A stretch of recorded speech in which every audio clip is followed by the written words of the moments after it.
Hello everyone, you're welcome to this edition of the 6 p.m. primetime newscast on Equinox Television live from our headquarters in Cameroon's economic capital, Douala. I am Bable Jonathan. In a lone top story, the main opposition political party in the Republic of Cameroon, the Social Democratic Front, calls for an immediate end to the spiral of violence, killing and injuring several persons in the two Anglophone regions of the country, the Northwest and the Southwest regions. This is one of the resolutions of the last National Executive Committee meeting that took place at the Ntarikon Palace of National Chairman John Frundi in the Northwest Regional Capital, Bamenda, over the weekend.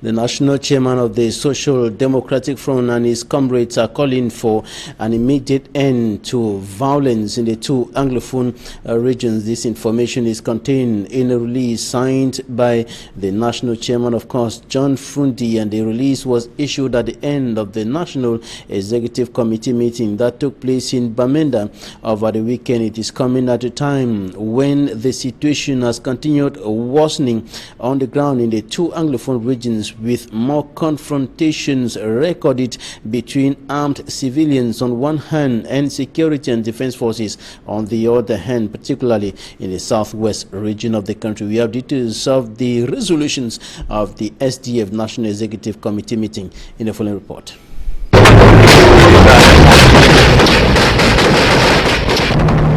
As the Anglophone crisis deepens into a terror and bloody twist, the main opposition political party in Cameroon, the Social Democratic Front, SDF, calls for an immediate end to the spiral of violence in the northwest and southwest regions. A release signed by the SDF national chairman John Frundi states that the population is paying an unbearable price with their lives and properties, while the socio-economic stability of the two Anglophone regions is destroyed.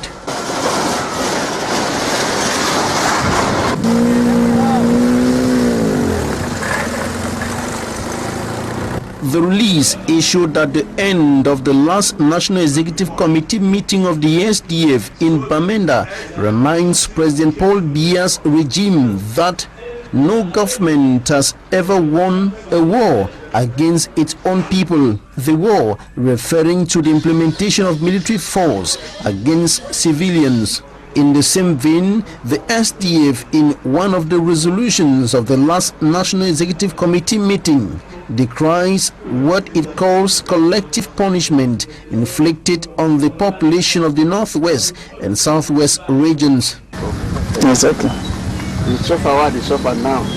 John Frundi's party blames the escalation of the socio-political crisis on the Yaoundé administration, saying that it is the handiwork of the Biya regime. The ruling Cameroon People's Democratic Movement, CPDM political party, is accused of allegedly taking advantage of the crisis to manipulate some Anglophone youths to destroy the SDF in the northwest and southwest regions. Another issue that attracted strong condemnation from the SDF is the systematic extortion of money from those arrested and detained. In the midst of all these, the SDF continues urging the Cameroon government to accept dialogue as the only way out of the crisis. Concerning the senatorial election, the Social Democratic Front condemns the withholding of electoral funding by government, the use of state funds and properties like vehicles by some CPDM high-ranking officials for their campaigns. And the last confrontation between armed civilians on one hand and security and defense forces on the other hand, speaking volumes of the worsening situation in the two Anglophone regions of the country, occurred when Southwest Governor Benau Kalebilai was heading to Menji in the Lebialem division for the installation of the divisional or the senior divisional officer of that administrative unit, Etambokaya, as the convoy of the governor came under attack twice. Derek Jato takes us through that perilous journey in the following report. After spending over 2 hours at the residence of the Senior Divisional Officer for Mineral Division in the West Region of Cameroon, Southwest Governor Mr. Bernardo Kaliabila is heading to the BLM Division for the installation of the new Senior Divisional Officer for that division. Security is top on the agenda, and the Rapid Intervention Battalion B is leading the convoy. Just after Alo, the Southwest Governor's convoy is halted for the combat-ready security forces to scan the environment, and everywhere was seemingly quiet. But in Lewo village, the atmosphere was different. You serious under attack now? You're under attack? That's bullet you're getting in the background. We have been attacked here. We're going to Lewo now. Governor Bernard Okaliabila of the Southwest region came under attack. From the bushes, the unidentified armed men rained down bullets on the Southwest Governor's convoy from the surrounding forested hills. Security forces responded immediately, and the gun battle lasted for some few minutes. We are driving out of Lewo now. A while ago, the governor's convoy was almost halted. Of course, we witnessed some exchange of fire between the security forces and non-armed civilians. We have not seen them, but we felt their impact. We are still having some couple of minutes to get to Menji, chief town of the BLM division. The convoy finally made its way to Menji, chief town of the BLM division. The town of Menji is not the same again. Menji is now having a picture of a war zone.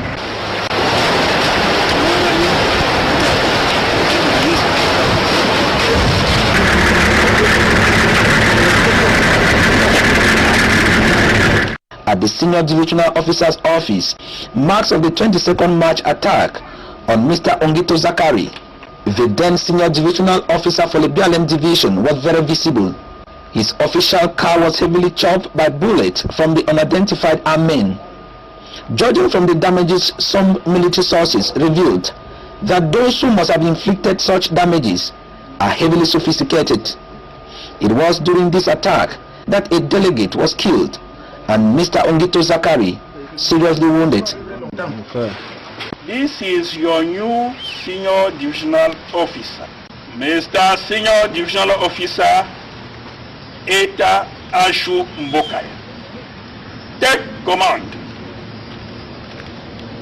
After the installation of Mr. Eta Bokaya Ashu as the Senior Divisional Officer for the BLM Division, the Southwest Governor, Mr. Bernardo Kaliabila's convoy is heading back to Boya via the West Region, and just ascending Lewo village again.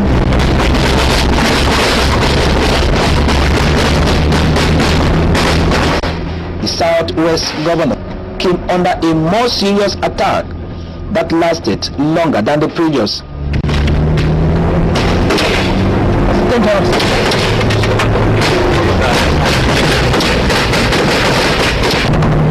This is the second time. It was in this same place when we were going that this convoy was attacked. Same in that same spot in Lewo, the convoy again has been attacked. We are getting the sound from the exchange between the security forces and armed civilians. Fire that will make it alive.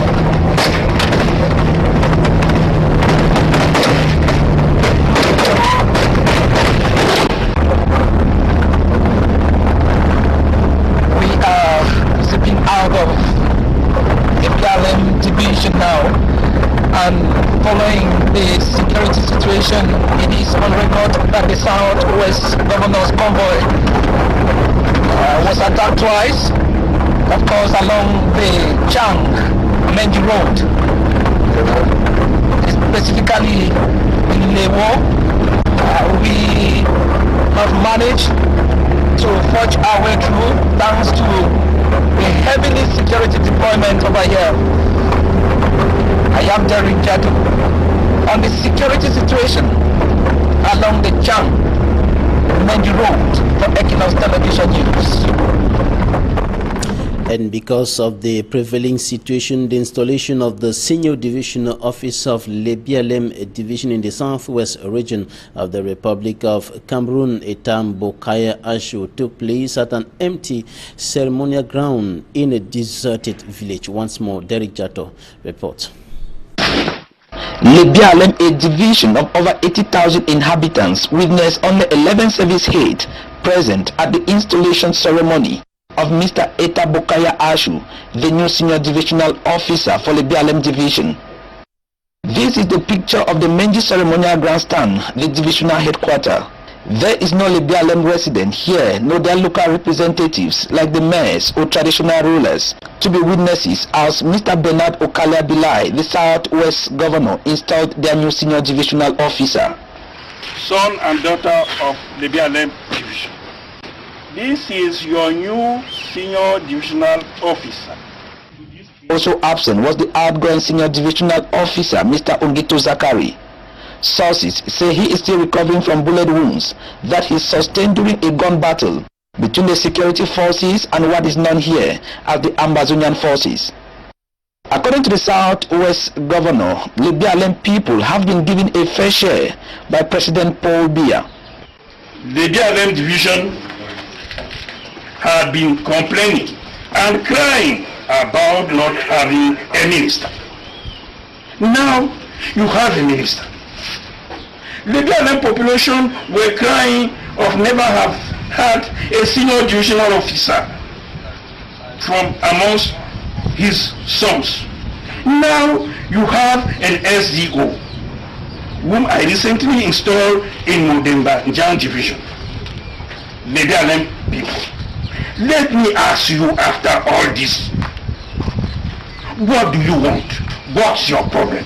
And that they should tell their children to drop their arms. I wish to use this opportunity to solemnly invite the elite, traditional and political leaders of this land of Lebialem to advise their sons who have been misguided to take up arms against the institution of our country and who are now in the bushes and hills to come out of the bushes and surrender peacefully. If they refuse and continue, the government will take its responsibility fully. Behind me is Menji, the chief town of Lebialem division. The town that was once known for its hustling and bustling nature is today a shadow of it itself. I am Derek Jato for Equinox Television News. Menji, Lebialem division, signing out. Thanks, Derek Jato, for that special package from Menji in the Lebialem division, southwest region of the Republic of Cameroon. Now back here in the economic capital, Douala, a suspected thief, has been electrocuted to death in New Bell in the Douala 2 subdivision. The victim, a young man, is alleged to have attempted to steal from a store during the downpour that hit the country's economic capital, Douala, earlier today. Suman Jikangebre has more.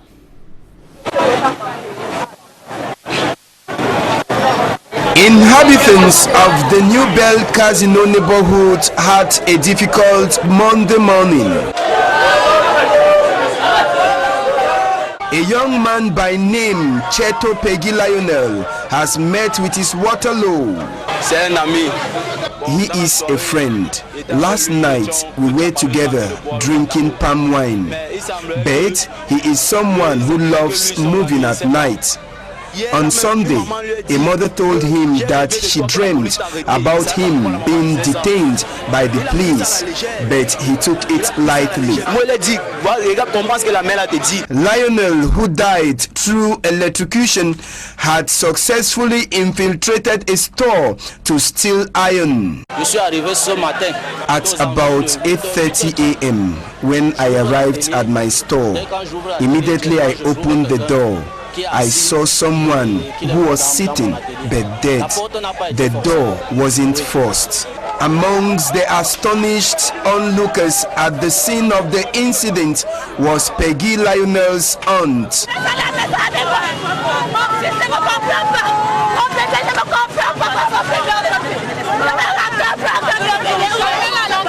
The arrival of the gendarmes of the Nkululu Brigade, headed by its commander, Alois Abega, facilitated things for the lifeless body of Lionel to be removed and the store sealed by the gendarmes. The body of Lionel was later taken to a mortuary in one of the hospitals in town. Coming up in a feature page tonight, we're going to show you the underdeveloped and enclaved nature of fees of one of the enclaved areas in South Africa, Motswa Lady, a locality in Soweto. A special envoy to South Africa, Staff Lady Mimi Mefo, was in Motswa Lady, and she spoke to some inhabitants of the area who called on the government of the country to save them from the nightmare of living in such an enclaved area as a result of the apartheid that was abolished close to 3 decades ago. Details in this report.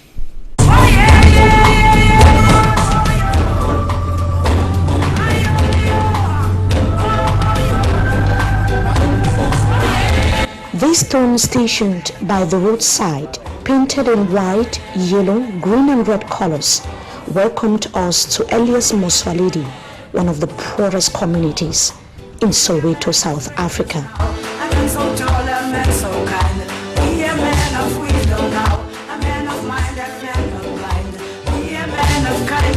Situated in the eastern part of Orlando, the area has remained the same since the abolition of apartheid in 1991.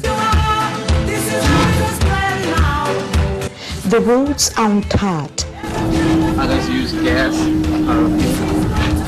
Houses constructed with worn-out billboards and other makeshift materials.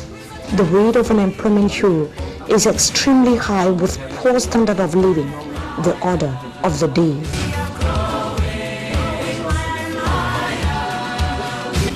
So there's a man-made stove. As we arrived at the area, we were welcomed by this captain of the neighborhood, who took time to explain the challenges of the close to 30,000 people living in this community. This is my north, my south, my east, my west. On the south, we have a university. Education is what we need, where we are.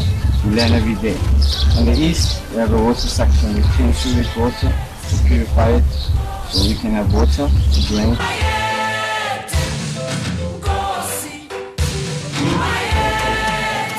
In Moswaledi, electricity is absent. The people only use stoves and generators to carry out their daily chores. They believe that their plight is no longer a priority to the government. We don't have electricity, but we have sources of keeping heat and light in the house. We use generator, solar chargers. Education here is luxury.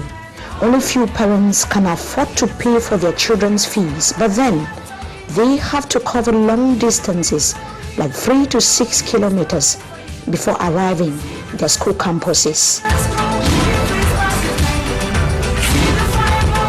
What you're seeing, it's a house that 6 people can live, or 8 more people. And it's 3 rooms, as you can see. This is a bedroom, sitting room, that's a kitchen where you're standing. Yeah. Between 6 to 8 people live and spend the night in a room like this one, where only a single bed is available. That's the most key thing, is education that most people need. And cultivation, like if change can come from one man, I can say it will start with the community that's surrounding you. Okay, thank you.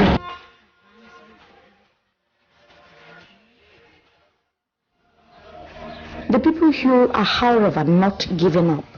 They depend on farming and other handiwork for survival.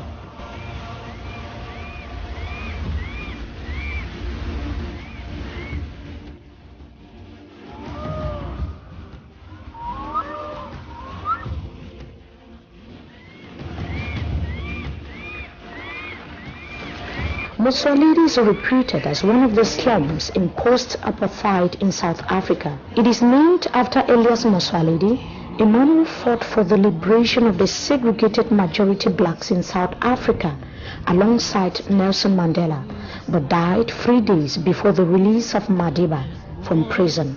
in 1990. Can ever be seen, more to do than can ever be done. There's far too much to take in here. And this is where we end this edition of the 6 p.m. primetime newscast on Equinox Television. Thanks for staying with us. Goodbye.